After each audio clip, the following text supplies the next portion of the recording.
And just like that, the steering rack is in. While I'm here, I'm going to plug some holes that should have been plugged a while ago because I don't want fire to go in there if there is one. And I might plug that one as well. In this episode, I'm gonna be changing my twin engine MX-3 from manual steering to power steering. That's my way.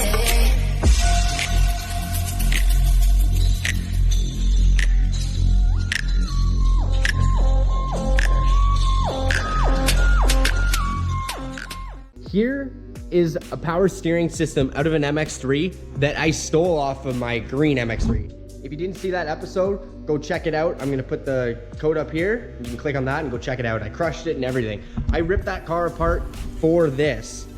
This is the steering rack out of that car. It has all the lines for the power steering. It has a pump and it has all the lines for the front too. I'm most likely going to be deleting this. This is meant to cool the power steering, and I'm not sure if it's beneficial because this thing is rusty, and that's the only thing that I think I should delete, and all I'd have to do is loop from here to here or put like a little rad, whatever. So I'm gonna salvage what I can from here because I'm on a budget and the car was there, the car wasn't even working, wasn't driving the car anymore, so just pulled her out and I'm gonna see if I can get this to work. I've already bought a new power steering pump, which was weird because I've never had power steering in any of my MX-3s. So this is new. So I'm gonna remove all this stuff and I'm gonna do a little bit of learning here. So I'm gonna have to clean up all this, make sure nothing's gonna leak. It obviously didn't leak because everything's dry. It's just got a little bit of surface rust that I'd like to clean up. Then it should be good.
After spending a long time cleaning, all the parts are very, very clean. The lines look new.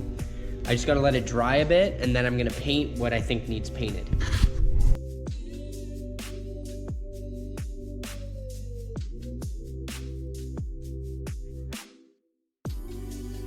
All right, while that dries, I'm gonna remove the actual steering rack out of the car.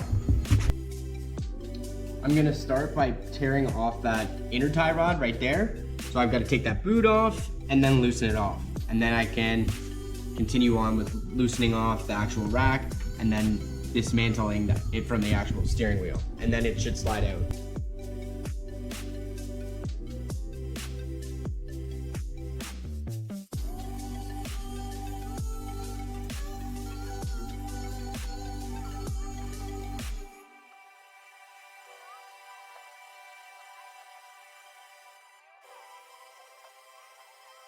I have not been having a good time with this. So when I was grinding off this this tie rod end, because I literally could not get it loosened for whatever reason, I don't need this rack anymore, so I'm just removing it.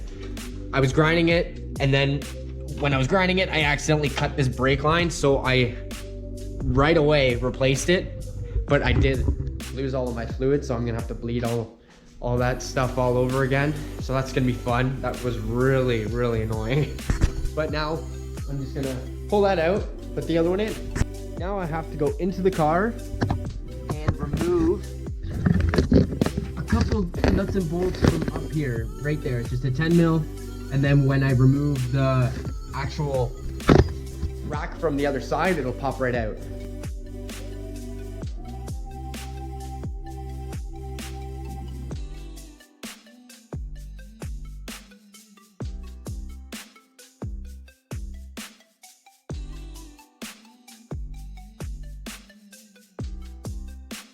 I'm having trouble getting it in because I can't be on both sides at once because I've got to feed a shaft into the bottom where the steering is, right? On the inside.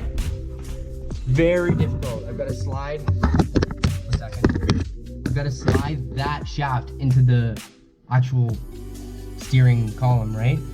So that's very hard. So what I'm gonna do is attach it to this part to the steering column first, and then I'm gonna try and attach this into the rack. See how that works.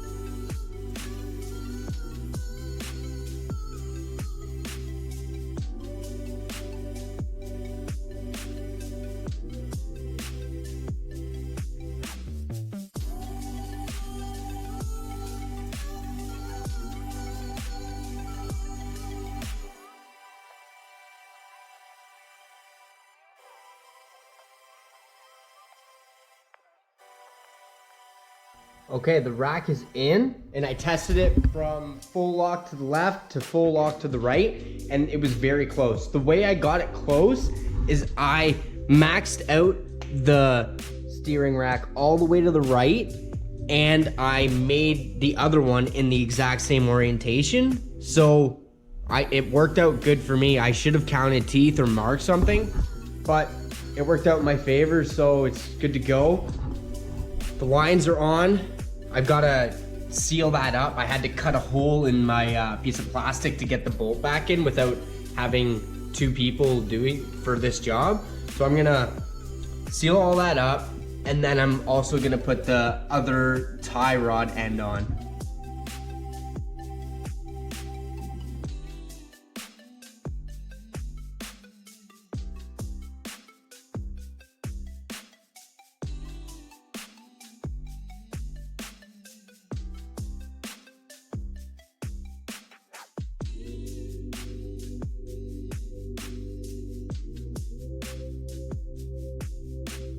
And just like that, the steering rack is in.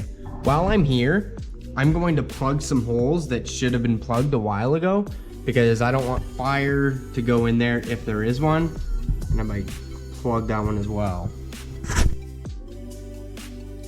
I just cut out some pieces for these holes. They're drying, I painted them, they're pieces of aluminum. In the meantime, I'm going to solid mount these lines and my reservoir.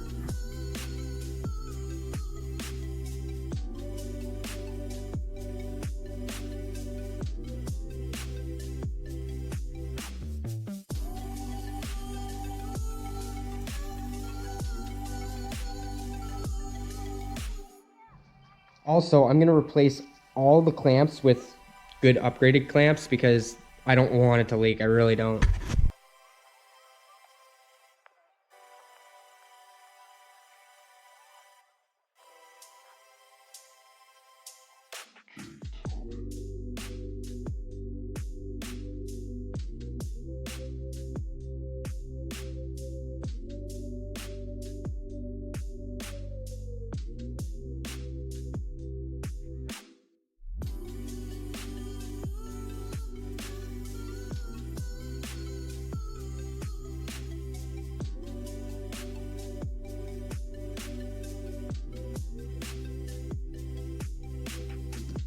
And now I'm going to cover those two holes, that one and that one.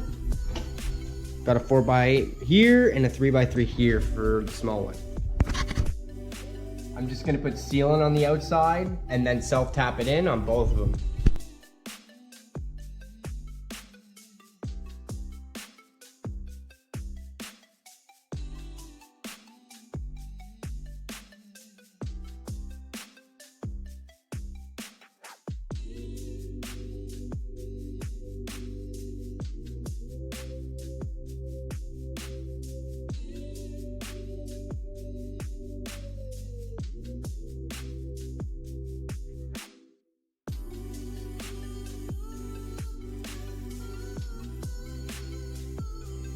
Firewall's all sealed up. I feel much better now that I've done that. Last year I ran it without that and I could hear the engine so loudly just from the holes. So hopefully this will be a lot better for sound and smell, which I definitely don't want. It's meant for holding fire out, but hopefully that'll never be an issue.